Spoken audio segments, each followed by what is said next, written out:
Então, em meio ao conflito e às tensões com o Congresso Nacional, o governo Lula aumentou os repasses e já empenhou 14 bilhões de reais em emendas parlamentares entre os meses de janeiro a abril deste ano. A quantidade é 3 vezes maior do que o que foi entregue por Jair Bolsonaro no mesmo período de 2020, ano das últimas eleições municipais. As emendas são o principal mecanismo pelo qual os parlamentares destinam recursos para os seus redutos eleitorais. Em acordo fechado com o governo, esses pagamentos devem ser executados até o dia 30 de junho, ou seja, respeitando o limite estabelecido pela legislação eleitoral. Além disso, o governo ainda terá 33 bilhões de reais e meio para poder negociar com o Congresso até o final do ano, de acordo com o orçamento recorde que foi aprovado no ano passado. Você, delegado Palumbo, que está na Câmara Federal, entende como funciona esse mecanismo concessão das emendas parlamentares. Era previsível que houvesse um incremento por conta das eleições municipais. Quais podem ser as consequências desse aumento de repasse? O governo acaba ganhando de que forma? Melhora a interlocução com os parlamentares? Projetos sensíveis tendem a ser analisados com um cuidado redobrado por parte de parlamentares? Conta pra gente. É exatamente assim que acontece, né? Enquanto o governo estiver despejando dinheiro, principalmente para o Centrão, ele vai conseguir governar até com uma certa tranquilidade. Eu, por exemplo, eu não vejo a cor dessas emendas. Meu partido não me chama sequer para falar assim, olha, vamos receber tantas emendas, vamos dividir, não. Porque os meus votos, 99%, geralmente é contra o atual governo. Então fica uma pequena parte de deputados que ganham milhares de reais em emendas para depois distribuir para a saúde, para a educação. Eu sou favorável ao deputado e ao senador só ter a emenda impositiva. São 38 milhões de emenda impositiva, mais 10 milhões da bancada paulista. Isso seria justo. O que não é justo, no meu ponto de vista, é eu ser obrigado a votar determinada matéria para poder ganhar emenda. Eu me recuso a fazer esse tipo de política. Mas tem muitos deputados, principalmente municipalistas, que precisam dessas emendas para mandar para as cidades para poder conseguir futuramente votos e apoio. É ruim isso. É ruim porque é muito dinheiro sendo entregue na mão de parlamentares e a gente, muitas das vezes, não fica sabendo se era para um propósito adequado ou não. Sou favorável também das emendas, 50% ir para a saúde, não só 50% ir para a saúde, 70% para a saúde, porque o que aflige a sociedade nos dias atuais é saúde e segurança pública. Cristiano Beraldo é um crítico dessas emendas, se tornou uma febre, né, Cristiano Beraldo? A concessão dessas emendas, nem sempre os recursos são bem aplicados. O que é preciso considerar e explicar para as pessoas que nos acompanham? Bom, vamos lá. Primeiro, a gente tem que reforçar que as emendas parlamentares, elas passam para o legislativo uma atribuição que deveria ser do executivo, que é executar o orçamento. Então, o legislativo, ou o legislador, não é nem o poder, mas é o legislador de forma individual, ele tem ali um volume de dinheiro que é cada vez mais expressivo para indicar como aquele dinheiro deve ser gasto. Aí qual é o problema? Com a qualidade que a gente tem em parte do parlamento, infelizmente nós não temos 513 delegados Palumbo lá, a gente vê que boa parte dessa grana, ela simplesmente evapora, ou em projetos absolutamente irrelevantes, ou em esquemas de desvio de dinheiro, picaretagem, e vão financiar campanha política, de forma direta ou indireta. Eu sou a favor, primeiro, que o parlamento pare de executar orçamento, mas entendendo que o parlamento representa a diversidade do pensamento do país, que cada deputado conhece a realidade do seu estado, da sua região, eu acho que faria sentido, inclusive, se elencar um número grande de obras prioritárias. Então, se pegar uma pequena cidade, o que essa cidade precisa? É de um projeto de iluminação? É de um novo hospital? Semáforos? Asfalto? E se coloca ali elencado, avaliado por profissionais, pessoas que têm dentro da própria administração pública para ordenar em termos de prioridade. Para essa cidade se desenvolver, o que precisa acontecer? E, a partir daí, o que o deputado pode fazer é indicar qual é a obra, qual é o tipo de avanço, de melhoria que ele prioriza para o eleitorado dele, mas que não fuja de um plano determinado, concreto para o desenvolvimento do município ou da região. Do jeito que está sendo feito hoje, é dinheiro que sai do nosso bolso e entra no ralo, e lá no final do cano do esgoto sempre tem um bolso fundo de algum picareta esperando para pegar. José Maria Trindade, emendas parlamentares turbinadas em meio a uma crise, né, entre Congresso Nacional e Poder Executivo. Diante desse incentivo, a situação pode ficar mais fluida, mais normalizada? O que a gente pode esperar? Esse dinheiro, ele sempre existiu no orçamento, né? É o dinheiro de investimentos que fica na faixa ali de 120 bilhões de reais, 126 bilhões de reais. É de 5 trilhões e 500 bilhões de reais da arrecadação total, mas é uma peça de ficção. O orçamento sobra realmente isso da área discricionária, que se diz onde o Congresso pode mexer. E ele ficava no plano plurianual. O governo administrava a aplicação em 5 anos. E aí o primeiro governo Lula trouxe esses recursos para as pastas, para os ministérios.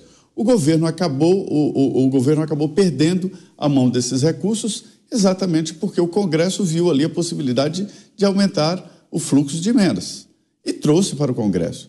Hoje o Congresso está poderoso, 55 bilhões de reais.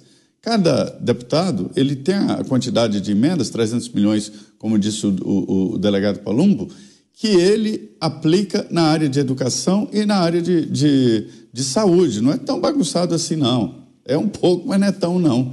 O deputado é obrigado a apresentar parte das emendas, eu acho que 80% das emendas, na área de educação e na área de saúde.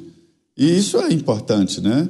Mas, veja bem, o Estado, como muito bem frisou aí, a possibilidade, Beraldo, do Estado fazer obras de infraestrutura, que é considerado o gasto bom, né? Porque você investe em infraestrutura e investe em crescimento do país, melhoria das vias, construção de uma grande hidrelétrica e tal. Ele é pulverizado em várias emendas parlamentares em vários municípios.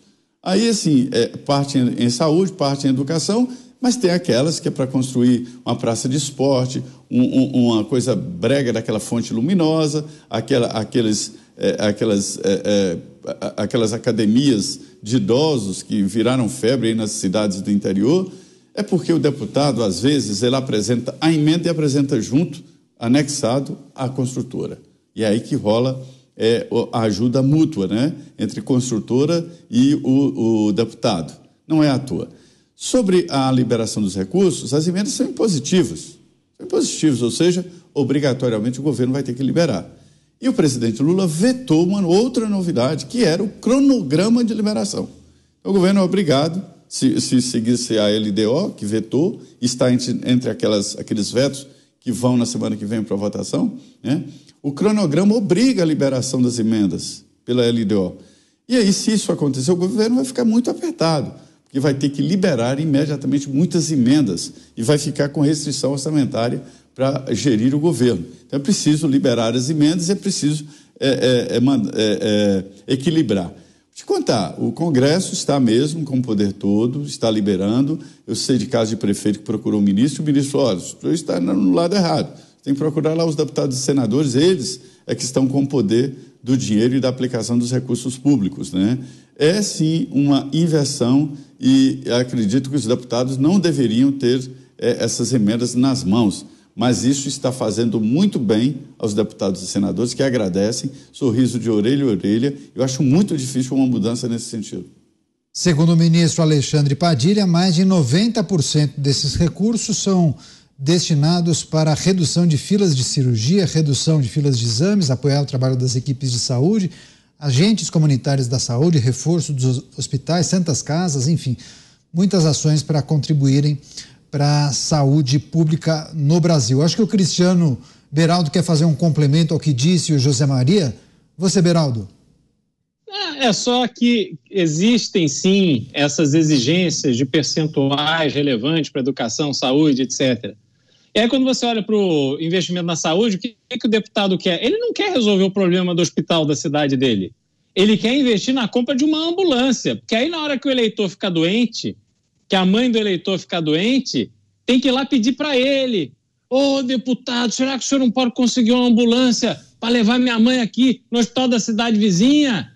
Aí ele fala: não, fica tranquilo, vou arrumar para você. Aí a ambulância dele vai e leva.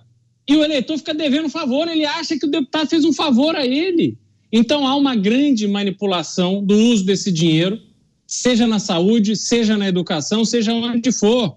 Quer dizer, nós não podemos ter, não faz nenhum sentido a gente ter uma cidade no interior do Nordeste brasileiro que tem mais consultas médicas por habitante do que o país com o maior número de consultas médicas por habitante, que é a Coreia do Sul. Quer dizer, obviamente é uma fraude. Ou cidade que tem uma média de, 20, 30 dentes arrancados por habitante. Então, isso tudo faz parte do investimento em saúde que acaba sendo fruto de desvio de dinheiro ou acaba resultando em desvio de dinheiro. Quer fazer um complemento rapidinho, Zé? Depois eu passo para o delegado. Esse caso aí, Beraldo, é interessante porque, na verdade, não houve esses arrancamentos de dentes mais do que a população. A fraude existiu, mas é de maneira diferente, porque o SUS calcula para o ano que vem os recursos a serem enviados ao município com base aos gastos anteriores. Então, alguns prefeitos aprenderam a declarar mais do que fizeram para ter dinheiro no ano que vem. Não que os dentes foram arrancados, mas declararam que arrancaram, mas não pagaram e não arrancou os dentes. É tudo fraude, só explicando como funciona essa engrenagem, porque o SUS toma como base os gastos em saúde do ano anterior para definir recursos para o ano seguinte, porque quem executa o SUS, a saúde, a ponta final é o prefeito, mas o dinheiro vem dos cofres públicos, né, dos federais, e há contrapartida municipal. Então, é uma tentativa de fraude, sim, mas não houve o arrancamento de dentes. É isso que é interessante, que é uma fraude apenas, vamos dizer, contábil, né? Mas é, sim, uma fraude e uma tentativa de arrecadar mais dinheiro público. Apenas contábil, mas que acaba tomando dinheiro da população, né, Beraldo? Depois o delegado. Não, pois é isso. E é esquisito arrancar mais dentes do que os dentes da cidade inteira. Assim, essas manipulações, isso tudo está envolvido nesse descaminho do dinheiro público, né? A transparência, ela se torna nula nesses e em outros inúmeros casos. Então, realmente, não faz sentido a gente ver o pouco dinheiro que temos para investimento e ir embora dessa forma. Agora, delegado Palumbo, quando o Beraldo deu o exemplo da distorção na aplicação da emenda, aquela história da compra da ambulância, que muitas vezes o político acaba usando aquilo para quase coagir aquele eleitor a votar nele nas próximas eleições, enfim, você fez um sinal de positivo. Esse tipo de coisa acontece na prática, é isso? Bom, o Beraldo, ele foi muito correto no seu posicionamento. É exatamente assim que acontece. Infelizmente, a maioria dos políticos não estão preocupados com o munícipe, que é onde chega o dinheiro nas cidades. É por isso que vai tanto prefeito e tanto vereador literalmente bater o canequinho lá, pedindo emendas, pelo amor de Deus, porque a cidade não tem dinheiro sequer para pagar o funcionário público. E aí, quando chega uma emenda, eles resolvem fazer uma obra.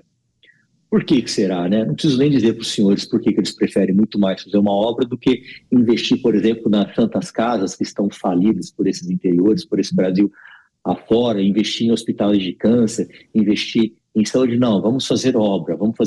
Por quê?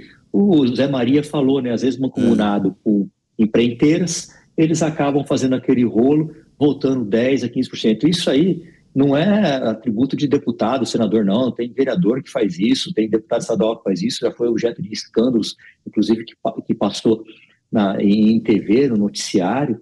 E Zé Maria, só fazer um adendo aqui, nas emendas impositivas, 50% tem que ser destinada para a saúde. O restante, o deputado enfia para onde ele quiser. Se ele quiser colocar aí na cultura, se ele quiser fazer show, se ele quiser contratar, ele faz o que ele quiser, mas 50% tem que ser na área da saúde. Quer fazer um complemento rápido, Zé? Só complementando o que disse o deputado, as emendas, o investimento público é obra, é uma coincidência. Ninguém pensa em equipar um hospital e pagar funcionários, mas construir o hospital. Ninguém pensa em contratar professores e pagar bem os professores, mas construir uma escola. Esta é a predileção dos deputados e um fetiche, exatamente por conta dessa história de que a empreiteira vai junto. E quando se dá uma emenda para comprar equipamentos, nem sempre, às vezes sim, né? Nem sempre vai os 10%. Então, é por isso que o deputado adora a obra.